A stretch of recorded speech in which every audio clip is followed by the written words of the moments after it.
Не болды нағыз қошымша сөйлеп маған. Кел бер. Қолыңа шыбық алмадың ба, келінжан? Шыбықпен қазір алып қайтуың керек қой.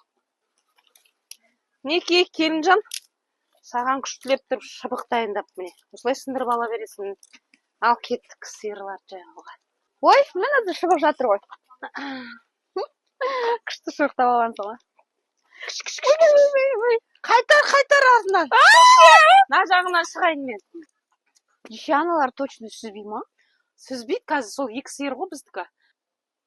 Осы екі сиыр ғой біздікі, осыларды жағып алып шықсақ. Бағана анау екі қойлардың арасында мә таяғын тастап жүрмін ғой. Туф, таяқ тастамау керек. Қазір екеуі екі жаққа қашса. Невозможно. Анау сүзейін деп тұрған сияқты. Екеуі екі жаққа қашса не істейміз? Сен бір жағынан ұста ана сиырды, ха? Мен ана сиырды алып қайтайын. Сіздің қасыңызда жүрейін. Қорықпа. Давай бар неңді жина, күшіңді. Жүр, артынан былай қарай алып шығайық. Жүр. Ей, күшік. Ойбай.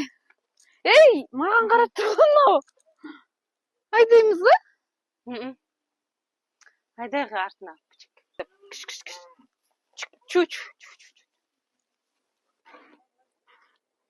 Осылай саласын Еркежан, көріп тұрсың ғой, ха? Осылай қазір халатыңды берем. Сөйтіп келіп ана жерде саласын. Я осыны киіп ал. Тез. Бие қашып кетеді тез. Аха, отыр енді. Қорықпай, аха, отыра берсін. Қорық. Аха, тарт. О, ек қой. Мына сүтті апарып қояйын мен. Ойбай!